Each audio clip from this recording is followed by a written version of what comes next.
Selamat datang di mata kuliah Intelijensia Buatan di pertemuan pertama dengan materi pendahuluan pengenalan intelijensia buatan. Jadi ini ada pembahasannya, ada ya mungkin kita akan loncat ke poin ketiga, yaitu cakupan materi, referensi, kemudian tujuan perkuliahan, definisi dan konsep AI, kemudian pohon AI. Ya, untuk aturannya ini syarat kelulusan mata kuliah di atas kehadiran di atas 60%, kemudian harus ikut UTS dan UAS. Jadi kalaupun nanti ada tugas kehadiran itu penuh tapi tidak ikut UTS atau UAS, salah satu saja itu akan berpengaruh ya terhadap kelulusan. Jadi ya saya sarankan ikuti semua prosesnya, jangan ada yang ditinggal. Kalau misalnya ada halangan ketika UTS UAS, segera diurus gitu untuk susulan gitu. Kemudian tidak melakukan kecurangan pada saat ujian, dan bukti kehadiran juga, ketidakhadiran itu juga jangan ada kecurangan ya. UTS nanti akan dilaksanakan secara daring menggunakan CBT. Di sana akan ada indikator kecurangan, indikasi kecurangan, skor indikasi kecurangan. Nah, kalau misalnya skornya itu relatif tinggi, itu pasti akan berpengaruh terhadap penilaian ya. Ini bobot penilaian masih tentatif ya, bisa memang seperti ini atau bisa berubah juga, tapi kira-kira seperti ini. Baik, selanjutnya untuk cakupan materi. Jadi untuk intelijensia buatan ini ada 4 materi utama, yaitu searching, reasoning, planning, dan learning. Untuk learning sendiri ini mungkin tidak akan terlalu detail ya, mungkin juga akan dihilangkan sesuai nanti kita lihat kondisinya bagaimana, apakah tiga ini sudah bisa diserap dengan baik. Kalau bisa mungkin kita akan masuk juga ke learning, tapi hanya pengenalannya saja, karena learning ini nanti akan diberikan secara mendetail di mata kuliah machine learning semester depan mungkin ya. Itu. Nah, ini yang perlu digali atau diingat-ingat lagi gitu ya, materi-materi dari matematika logika atau matematika informatika, kemudian teori komputasi dan struktur diskrit, terutama mengenai tree dan graph. Kita akan banyak menggunakan tree dan graph ya. Selanjutnya untuk referensi, ada 2 buku utama yang digunakan di mata kuliah ini, yaitu yang pertama adalah ini yang bahasa Indonesianya ya. Ini dari Pak Suyanto. Judul bukunya adalah Artificial Intelligence, Searching, Reasoning, Planning, and Learning. Ini yang buatan Indonesia ya, tahun 2007 dari penerbit Informatika. Kemudian ada yang buatan luar negeri, buatan atau tulisan dari Pak Stuart Russell dan Pak Peter Norvig. Ini judulnya adalah Artificial Intelligence: A Modern Approach.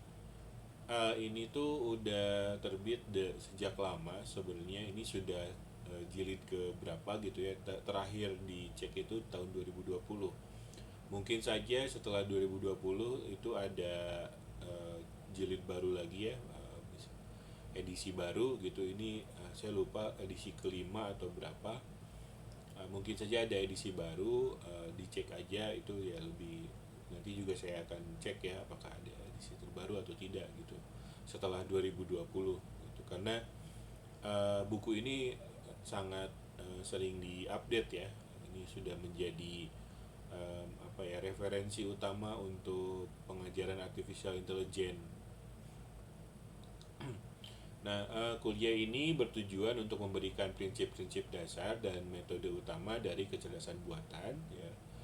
Diharapkan kuliah ini bisa menyiapkan mahasiswa untuk membangun sistem yang kompleks dalam kaitan kemampuan dalam pemrosesan pintar informasi ya, pemrosesan yang pintar ya. Nah, ini mungkin yang perlu diketahui di sini ya. Nah, saya sering mendapatkan penjelasan dari mahasiswa terutama saat KP ya, kerja praktek atau tugas akhir gitu. Salah satu masalah yang sering dijelaskan oleh mahasiswa adalah sistem di organisasi misalnya itu masih manual, masih manual. Nah, ini kalau misalnya bicara masih manual itu solusinya adalah ya kebalikannya adalah otomatis. Nah, otomatis yang benar-benar otomatis itu yang menggunakan intelijensia buatan ya. Ini kata kuncinya adalah pemrosesan pintar gitu. Jadi tidak ada campur tangan dari manusia gitu. Ya walaupun ada yang semi otomatis juga nggak apa-apa. Nah, kita awali dari definisi ya, definisi kecerdasan. Kecerdasan ini adalah kemampuan untuk yang pertama belajar atau mengerti dari pengalaman, yang kedua memahami pesan yang kontradiktif dan ambigu ya. Ini manusia itu sudah apa ya, sudah secara otomatis gitu ya di dalam otaknya itu bisa bisa melakukan ini. Misalnya belajar atau mengerti dari pengalaman. Contohnya mungkin ketika kalian ada yang dari luar kota gitu ya, ada yang baru pertama kali ke Bandung, awalnya nggak tahu jalan-jalan di Bandung, kemudian sekarang kan mungkin sudah semester berapa ya, tahun ke berapa kalian ada mungkin tahun ke tiga gitu ya, ada yang mungkin lebih gitu uh, di Bandung gitu, ya apa namanya, ada yang mungkin tahun kedua juga ya, tahun ketiga ke atas ya di sini, apa ya sudah tahu lah, misalnya disuruh ke gedung sate gitu ya, awalnya mungkin nggak tahu, lama kelamaan diajak temennya atau misalnya naik angkot gitu, lama kelamaan dari pengalaman tersebut ya jadi tahu gitu jalan ke gedung sate itu kemana kemana kemana, mungkin sampai tahu jalan pintasnya gitu. Yes, jadi itu belajar dari pengalaman atau mengerti dari pengalaman, itu kecerdasan, salah satu bentuk kecerdasan. Kemudian memahami pesan yang kontradiktif dan ambigu ya. Ya mungkin ini di beberapa bahasa berbeda-beda, tapi kalau di bahasa Indonesia contohnya ada kalimat seperti ini: Adi sedang makan apel yang dibawa oleh pacar kakaknya saat apel semalam sebelum dia berangkat apel pagi. Nah, saya pun ketika menjelas atau menyebutkan kalimat ini ya, ketika saya mengatakan kalimat ini, membacakan kalimat ini, saya sudah bisa membedakan antara apel yang pertama, kemudian yang kedua itu saya sebut apel, bukan apel lagi gitu. Padahal di bahasa Indonesia kan nggak seperti bahasa Sunda yang punya e-nya itu ada tiga ya, ada cirinya gitu. Kalau apel itu nggak pakai corak istilahnya, kalau apel itu harus, kalau di bahasa Sunda itu pakai corak. Nah di bahasa Indonesia kan enggak, tapi saya sudah bisa membedakan dari konteks kata atau kalimat yang menyertai si apel ini, kata apel ini. Di sini kan depannya ada makan gitu ya, eh, makan apel gitu. Kalau di sini semalam, ini ada keterangan waktu juga pagi gitu ya. Kalau misalnya di sini ada kata makan, ya saya mungkin secara otomatis akan um, me- mengasosiasikan kata apel ini dengan buah apel gitu ya. Nah, contohnya yang ini, ketika ada ada kata makan, saya langsung mengasosiasikan apel ini dengan sebuah gitu ya, yang bisa dimakan. Jadi saya akan sebut apel. Nah, ketika di sini ada kata semalam, saya akan mengasosiasikan dengan kegiatan ya. Ini juga sama, kegiatan apel ya, ada ini ya kalau yang ini dua, kalau yang ini apel yang pertama itu sudah jelas pengucapannya beda ya. Tapi kalau yang kedua dan ketiga pengucapannya sama tapi sebenarnya artinya kan berbeda. Yang kedua ini apa artinya itu, eh, bermain atau ya mengunjungi pacar lah gitu ya. Soalnya di sini kan ada kata pacar juga ya. Nah, kalau yang ketiga ini apel di sini ya upacara, semacam upacara gitu di kantor ya, biasanya di tempat pekerjaan gitu. Bisa itu misalnya dia itu ASN, PNS, atau biasanya yang suka apel itu ya, atau polisi atau apa gitu, militer ya. Sebenarnya yang swasta-swasta juga suka ada apel ya. Ya itu saya bisa langsung tahu ya, padahal ini kan ambigu ya. Artinya tidak, kalau misalnya kita kasih ini ke komputer pasti akan bingung ini. Kalau komputer itu kan contohnya di bahasa pemrograman deh, bahasa pemrograman kalau ada for gitu ya, itu pasti apa namanya, tidak ambigu. Itu kalau ada if juga pasti ini tuh untuk pengkondisian, for itu untuk pengulangan gitu, pasti tidak akan ada arti yang lain gitu ya. Kalau misalnya for dan for each ya biasanya dibedakan, ada apa ya, ada sintaks. Kalau misalnya di PHP sih dibedakan ya, apa labelnya juga, bukan label, apa namanya, sintaksnya juga berbeda. Ya memang ditulisnya for dan for each gitu ya. Di beberapa bahasa seperti Java itu for dan for each sama, tapi ya ada ininya, yaitu dia membedakan parameter. Tapi ya tidak seambigu inilah gitu ya. Nah ini makanya manusia itu ya tadi beberapa detik sudah, atau mungkin sepersekian detik itu saya sudah tahu gitu ya, karena memang sudah punya pengalaman tadi ya, dengan kata-kata apel dan apel ini gitu. Kemudian selanjutnya menanggapi dengan cepat dan baik atas situasi yang baru ya. Ini mungkin contoh ekstrimnya itu di atlet ya. Misalnya atlet balap motor gitu, atlet sepak bola, atlet bola voli gitu. Kalau misalnya kiper di sepak bola gitu, ada bola, ada apa, scrimmage gitu ya, di depan gawangnya dia ada kemelut gitu. Itu dia harus, kalau misalnya kiper yang baik itu harus bisa menanggapi dengan cepat gitu, beberapa detik atau sepersekian detik tadi ya. uh, Ya di kita juga sama ya, di non atlet juga maksudnya, itu juga sama ya. Kalau misalnya kalian sedang berkendara gitu, itu harus menanggapi dengan cepat. Bahkan sebenarnya ketika ujian, ketika ya kehidupan sehari-hari juga gitu ya. Contohnya kalian mau nyari makan gitu ya, anak kos gitu.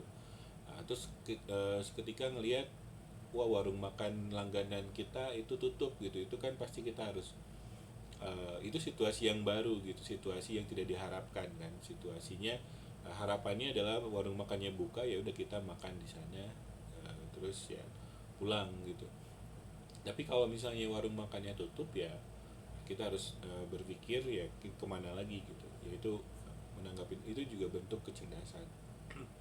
Kemudian ini menggunakan penalaran dalam memecahkan masalah serta menyelesaikannya dengan efektif ya. Kalau misalnya ada masalah-masalah, kita bisa melakukan penalaran ini ya dari pengetahuan, dari pengalaman gitu ya. Pengetahuan itu semuanya dari pengalaman sih. Cuman ada dua, dari pengalaman diri sendiri atau pengalaman orang lain. Pengalaman orang lain ini seringkali diajarkan di sekolah gitu ya, di universitas seperti ini.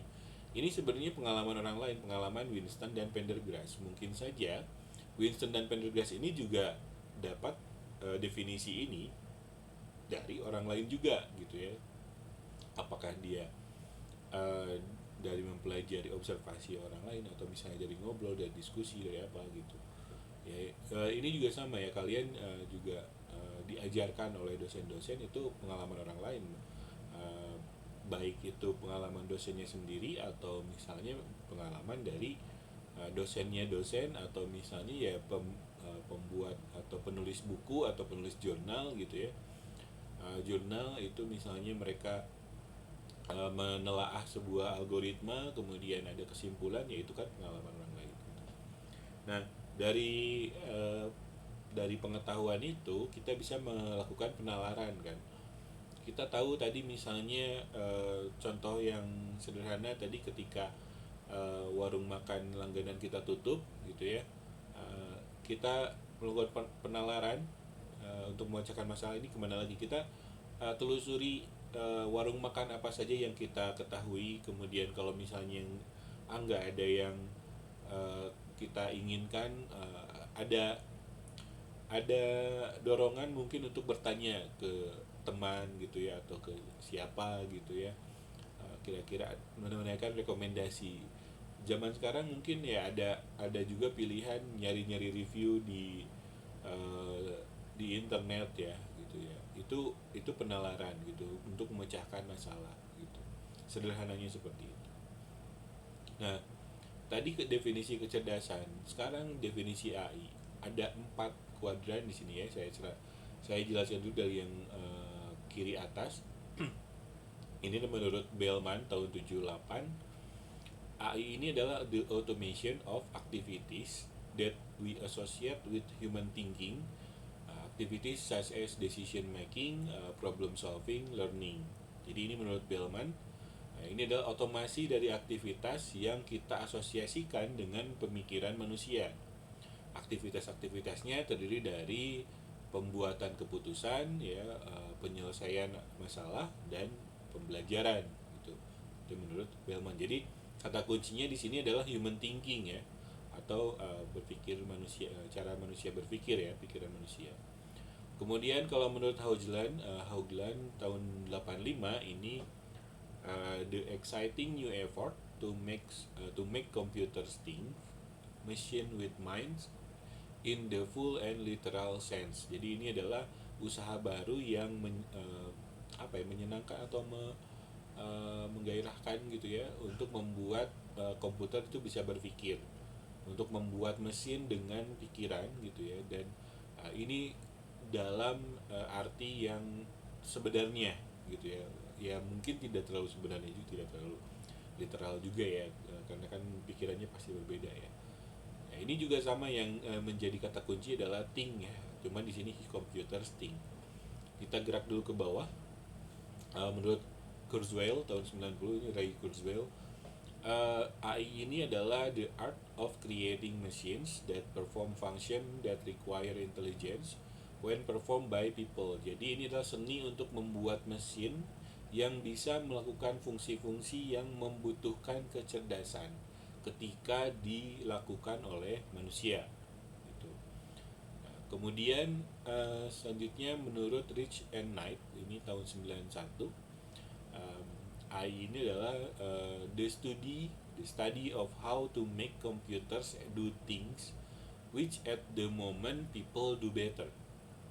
Jadi ini adalah bidang studi yang mempelajari bagaimana caranya kita membuat komputer itu melakukan hal-hal yang mana sekarang itu orang-orang itu bisa melakukannya dengan lebih baik gitu ya. Jadi gimana caranya ya menggantikan atau ya mensimulasikan itu. Ini di sini kata kuncinya intelligence dan computer do things ya, intelligent gitu ya, kecerdasan. Selanjutnya bergerak ke kanan atas, ini ada menurut Charniak dan McDermott tahun 85, mereka menyatakan bahwa AI ini adalah the study of mental faculties through the use of computational models. Jadi ini adalah pelajaran ya, bidang studi mengenai hal-hal mental gitu ya, melalui penggunaan model komputasional. Gitu. Di sini mental faculties yang menjadi kata kuncinya ya. Kemudian selanjutnya menurut Winston tahun 92, AI ini adalah the study of the computations that make it possible to perceive, reason, and act gitu. Jadi ini adalah pelajaran mengenai komputasi yang memungkinkan komputasi itu bisa perceive, reason, dan act. Jadi bisa berpikir dan bertindak sesuai dengan perceive itu ya. Kemudian selanjutnya menurut Shalkov itu tahun 90, a field of study that seeks to explain and emulate intelligent behavior in term of computational processes. Jadi ini adalah bidang studi atau pelajaran yang mencari penjelasan dan mengemulasikan itu meniru perilaku cerdas dalam hal proses-proses komputasional. Ini perilaku ya. Ini mental ya, ini mental yang hijau ini semuanya. Perceive, reason, act itu mental juga. Ini perilaku, ini juga perilaku. Kata kuncinya menurut Luger dan Staberfield tahun 93. Jadi ini mereka menyatakan bahwa AI ini adalah the branch of computer science that is concerned with the automation of intelligent behavior. Jadi ini adalah cabang dari ilmu komputer uh, memfokuskan ke otomasi dari perilaku cerdas. Nah, jadi kalau misalnya disimpulkan definisi dari 4 kuadran ini, yang ungu ini adalah uh, memfokuskan pada sistem yang berpikir seperti manusia. Kemudian yang biru ini sistem yang bertindak seperti manusia. Kemudian ini berpikir rasional secara mental gitu ya. Sedangkan yang merah ini adalah bertindak rasional gitu. Nah, jadi kita bisa simpulkan AI atau intelijensia buatan ya, artificial intelligence itu bahasa Inggrisnya, intelijensia buatan bahasa Indonesianya adalah disiplin ilmu yang mensistematisasi dan mengotomatisasi tugas-tugas intelektual untuk membuat mesin yang pertama berpikir seperti manusia, yang kedua bertindak seperti manusia, kemudian berpikir rasional dan bertindak rasional gitu. Nah, yang pertama thinking humanly, berpikir seperti manusia. Artinya, mesin bisa meniru langkah-langkah penalaran yang dilakukan oleh manusia. Nah, langkah-langkah penalaran manusia ini diketahui dengan introspeksi atau eksperimen psikologis. Introspeksi ini ya kita tanya diri sendiri ya kalau introspeksi. Jadi tadi tadi saya gimana sih nentuin warung makan yang tempat saya makan tadi tuh gitu, itu introspeksi atau eksperimen psikologis. Kita lihat orang lain gitu, orang lain kayak gimana sih gitu, caranya mereka menentukan mau makan di mana atau mau makan apa gitu, itu seperti itu. uh, Ya ini berhubungan dengan cognitive science ya, ada short term memory, ada long term memory, dan case based reasoning ya. Kemudian selanjutnya adalah acting humanly. Acting humanly ini jadi kita membuat sistem komputer yang menjalankan fungsi-fungsi yang membutuhkan kecerdasan ketika dikerjakan oleh manusia. Contohnya ya sebenarnya yang tadi juga butuh kecerdasan ya, misalnya menentukan um, makan di mana gitu ya. Sekarang juga kan itu fitur tersebut sudah diintegrasikan di beberapa aplikasi, contohnya Gojek ya, GoFood gitu. Misalnya dari ada footprint kita istilahnya kalau di GoFood itu footprint, kita sering makan apa gitu ya, seringnya di jam berapa gitu. Itu kan sebenarnya butuh kecerdasan kalau dikerjakan oleh manusia gitu. Misalnya kita punya asisten ya, taruhlah kita jadi orang penting gitu punya asisten ya, asisten itu harus mempelajari kan kita uh, apa namanya sukanya makan apa, kemudian jam berapa biasanya makan siangnya, makan malam jam berapa gitu, dan seterusnya gitu. Mungkin juga ada kalau asisten tadi ya ada kita punya alergi apa, punya penyakit apa, itu juga disesuaikan. Nah, kemudian ya acting humanly ini membuat sistem komputer yang melakukan pendekatan dengan memberikan tingkah laku seperti manusia ya, tingkah lakunya, behaviornya juga seperti manusia. Selanjutnya thinking rationally, berpikir rasional. Ini adalah jadi cara berpikirnya itu memenuhi aturan logika yang dibangun oleh Aristoteles gitu. Pola struktur argumentasinya selalu memberi konklusi benar jika premisnya benar. Nah, ini adalah dasar dari bidang logika yang dikenal sebagai penalaran komputasi gitu. Tradisi logistik dalam AI atau intelijensia buatan ini adalah membangun program yang menghasilkan solusi berdasarkan logika. Permasalahannya, ya, pengetahuan informal itu sulit diuraikan dan dinyatakan dalam bentuk notasi logika formal. Ya, pengetahuan informal ini bukan pengetahuan yang tidak didapatkan di sekolah ya, tapi informal di sini adalah bentuknya gitu ya. Ya kita kan sulit sekali untuk memetakan atau menguraikan apa yang ada di otak kita ya. Buku itu salah satu inilah buku kurikulum itu salah satu bentuk untuk memformalkan itu gitu. Nah, perbedaan antara memecahkan masalah secara prinsip dan praktek itu juga jadi permasalahan ya. Contohnya prinsip itu teori ya. Secara teori misalnya kalau misalnya nyari makan itu gimana gitu ya. Nah, prakteknya kan mungkin beda ya, banyak sekali mungkin parameter-parameter yang tidak dipertimbangkan sebelumnya gitu. Selanjutnya, acting rationally ini bertindak dalam upaya untuk mencapai tujuan, melakukan sesuatu dengan benar, membangun sistem untuk menggantikan tugas manusia, salah satunya dengan menciptakan satu robotika cerdas, robot-robot cerdas. Ya. Pendekatannya menggunakan rational agent, yaitu menalar aksi dengan logika dan melakukan aksi berdasarkan hasil penalaran. Nah, ini mengabaikan kesadaran, emosi, dan ketakutan. Selanjutnya untuk konsep AI, ada yang pertama itu ada Turing test, ya, Turing test. Kemudian ada proses pemrosesan simbolik, nanti akan jelaskan lebih lanjut ya, ini saya sebut dulu aja. Kemudian heuristik, inferensi atau penarikan kesimpulan, dan pencocokan pola atau pattern matching gitu. Nah, tadi itu ada Turing test ya, kita bahas dulu. Turing test ini ya sesuai dengan namanya di dicetuskan oleh Alan Turing. Alan Turing ini seorang ahli matematika di saat Perang Dunia pertama, kalau ketika atau kedua ketika Inggris, ini dari Inggris ya, ilmuwan dari Inggris, ketika Inggris melawan Nazi Jerman gitu ya, Jerman. Dia orang yang berjasa dalam memenangkan Inggris lah, melawan Jerman gitu. Dia yang kalau perang dunia Inggris dengan Jerman itu yang pertama kayaknya ya. Kalau kedua kan sekutu dengan Jepang gitu. Ya, ini Alan Turing itu dia membuat sebuah alat namanya Enigma.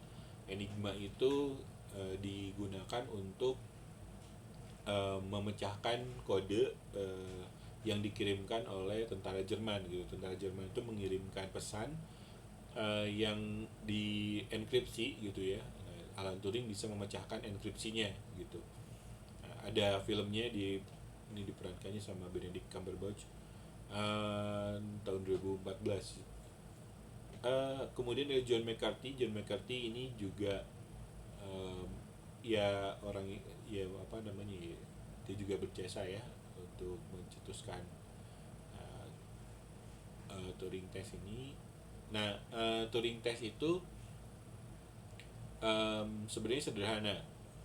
Jadi Turing test ini idenya adalah menguji kecerdasan buatan ya oleh manusia, diujinya. Kalau misalnya manusia tersebut tidak bisa membedakan mana yang komputer, mana yang manusia. Jadi ada dua. Contoh di sini di tengah-tengah ini adalah penanya ya, atau jurinya gitu. Dia akan nanya ke dua, ya dia nggak tahu ini orang atau kedua entitas gitu ya. Yang satu itu komputer, yang satu manusia gitu. Kalau dia sudah tidak bisa membedakan mana jawaban komputer dan mana jawaban manusia, artinya komputernya sudah cerdas gitu. Nah, di sini di Turing test itu kecerdasan yang dibutuhkannya adalah bahasa alami, natural language processing ya, kemudian mengingat pengetahuan dan proses berpikir. Jadi mengingat ini di memori ya, dan proses berpikir atau proses penalarannya. Nah, di AI istilahnya tadi bahasa alami, natural language processing ya, NLP. Kemudian mengingat pengetahuan itu disimpan dalam sebuah knowledge base. Jadi mungkin kalian sudah mengenal database.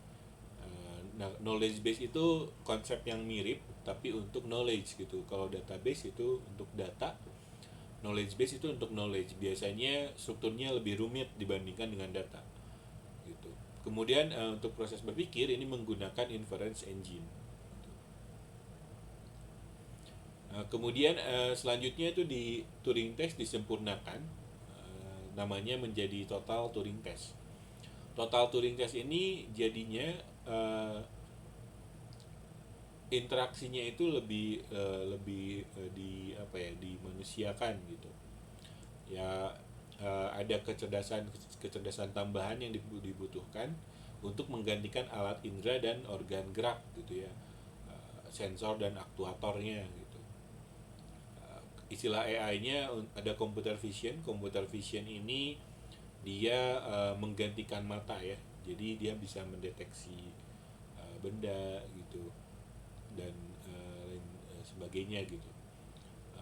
Bahkan sampai mendeteksi orang ya. Kemudian ada speech recognition. Jadi speech recognition ini untuk ya sekarang juga sudah banyak seperti Siri gitu, seperti Google Now gitu. Dia bisa apa namanya, mengenali uh, perkataan manusia gitu ya, dan robotika. Jadi ilustrasinya Total Turing Test itu misalnya kita sebagai juri itu berhadapan dengan dua robot. Cuman robot yang satu itu dikendalikan oleh manusia gitu, yang satu lagi otomatis. Nah, sama jadi mirip. Cuman kalau misalnya Turing Test itu kita berhadapan dengan komputer ya sebagai jurinya itu, kemudian ada manusia di komputer yang lain, tapi yang satu komputer yang satu lagi tidak ada apa-apa. Nah, karena Total Turing Test ini sudah menggunakan sensor-sensor dan alat gerak gitu ya, robotik gitu ya. Jadi ya kita berhadapan dengan robot. Cuman robot yang satu itu sebenarnya tidak punya kecerdasan, dia dikendalikan oleh manusia gitu. Tapi yang satu lagi itu menggunakan kecerdasan buatan gitu. Sama apa kalau misalnya sampai jurinya itu tidak bisa membedakan, itu berarti sukses gitu. Selanjutnya ada istilah artificial intelligence agent dan environment ya. Ini yang digunakan di Total Turing Test tadi. Jadi si robot itu disebutnya agent. Agent ini adalah ya satu entitas yang dia bisa berpikir gitu ya, dia bisa merasakan sesuatu, dia bisa melakukan sesuatu gitu. Jadi dia punya sensor yang mendapatkan persep atau ya mendapatkan lingkungan inilah apa namanya, dia bisa merasakan lingkungan sekitarnya ya. Contohnya tadi sensor visual gitu ya, ada juga sensor apa namanya, panas, ada sensor uh, cahaya, tadi udah ada sensor suara gitu ya, banyak lagi gitu. Nah, um, hal-hal yang dia dapatkan dari lingkungannya itu di inference gitu ya di dalam otaknya, otak si agent ini. Kemudian dia akan memerintahkan efektornya atau aktuatornya untuk melakukan sesuatu, melakukan aksi terhadap environment atau lingkungan gitu. Contohnya misal kalau tadi robot tadi ya di Total Turing Test, kalau dia mendapatkan pertanyaan mengenai siapakah namamu gitu ya, dia akan memerintahkan speaker gitu mungkin untuk menyebutkan namanya seperti itu. Atau kalau misalnya sekarang kan ada autonomous vehicle ya, atau mobil yang mobil cerdas yang bisa berjalan sendiri ya. Kalau misalnya di depannya itu udah ada mobil ya, mobil lain gitu, dia akan berhenti, mengerem segala macam. Itu juga sama ya. Ini kira-kira detailnya ya, bagaimana dunianya, kemudian dia akan melakukan inferensi aksi apa yang harus dilakukan gitu. Dan kemudian dia akan memberikan aksi tersebut ke aktuatornya gitu. Ya, ini tadi Turing Test. Turing Test itu dikemukakan oleh Alan Turing tahun 1950, di mana komputer tadi diberi beberapa pertanyaan oleh interrogator. Jika interrogatornya tidak bisa membedakan respon dari manusia atau komputer, maka komputer itu dinilai sudah berperilaku seperti manusia. Kemampuan yang dibutuhkannya tadi pengolahan bahasa alami atau natural language processing, kemudian representasi pengetahuan, penalaran otomatis, pembelajaran. Di sini tidak ada interaksi fisik, hanya melalui komputer ya, seperti kita sedang chatting gitu ya di komputer gitu. Nah, AI ini lulus tes apabila interrogator tadi tidak bisa membedakan ya, yang mana yang manusia, yang mana yang komputer. Nah, kemudian kalau Total Turing Test yang membedakan adalah ada interaksi fisik dengan komputer.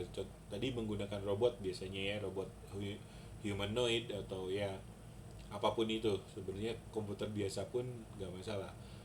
Tapi sudah ada interaksi fisik, jadi tidak ada lagi pesannya itu tidak diketik lagi gitu. Jadi dia bisa mendengarkan, dia bisa melihat, dia bisa mencium aroma gitu menggunakan aroma detection sensor gitu. Nah, selanjutnya ada pemrosesan symbolic processing ya. Ini dikemukakan oleh Newell dan Simon. Jadi manusia itu dalam berpikir dan menyelesaikan masalah lebih bersifat simbolik ya.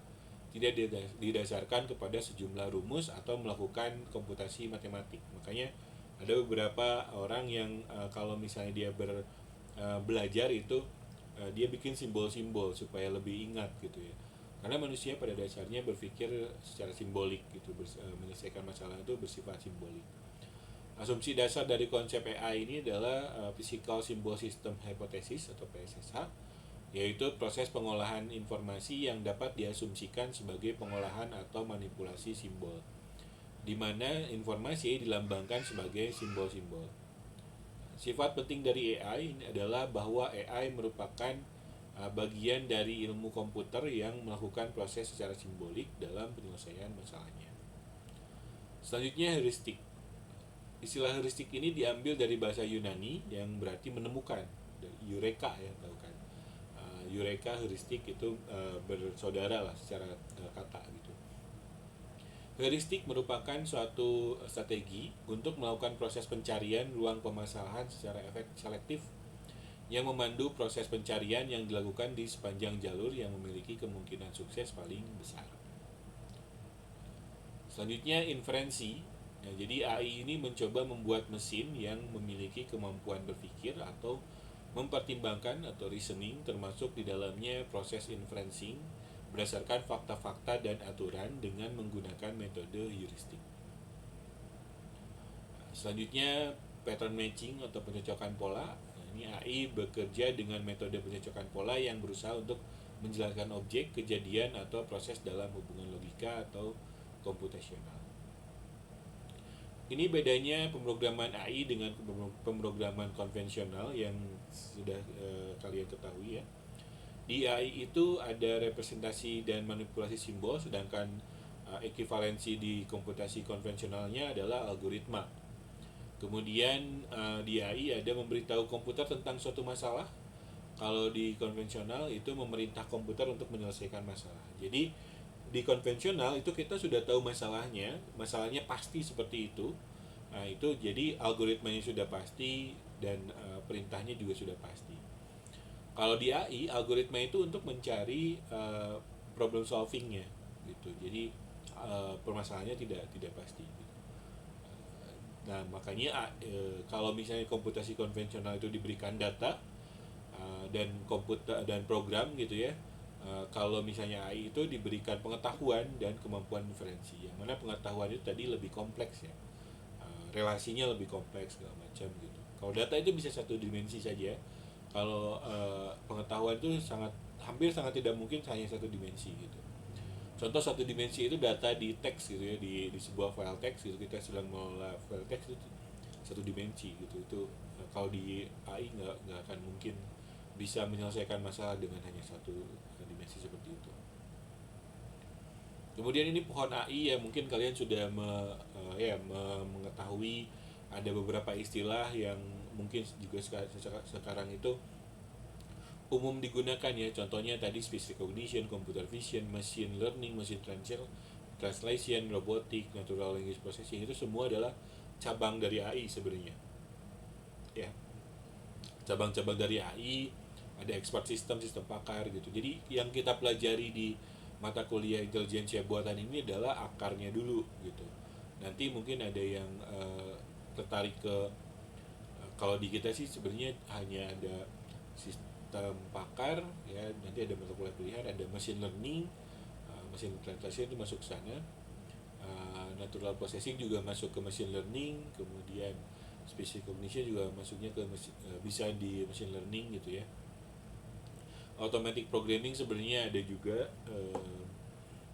Selanjutnya, nah ini tuh gabungan dari bidang bidang studi di computer science, ilmu komputer dan linguistik ya. Computer science-nya operation research, ya ini juga bisa ke biologi komputer gitu ya, pattern recognition dan lain sebagainya, dan linguistik gitu, bahasa gitu. Nah ini ada ilustrasi ya. Dulu itu ya only human can review movie, ya sekarang mungkin sudah bisa juga ChatGPT ya. Only people have common sense mungkin masih bisa.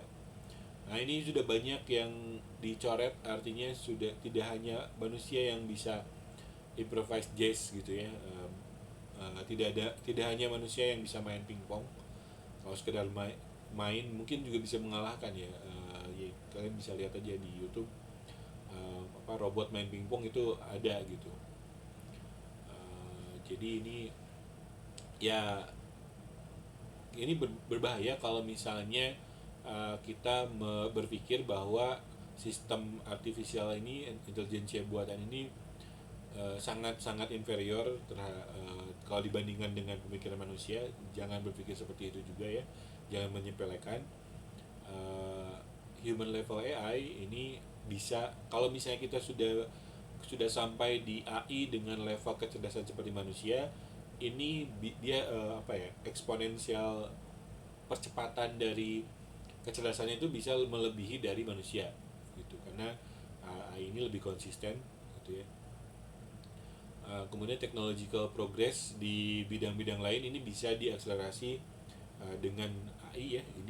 Nah ini tuh sebenarnya sudah dicetuskan oleh Ray Kurzweil tahun 99. Nah, kita mungkin sekarang sudah mulai merasakan ya, banyak banyak hal yang bisa diakselerasi dengan kedatangan AI gitu. Dengan contoh-contoh seperti ChatGPT, Midjourney yang untuk generatif ini ya, generatif AI gitu ya.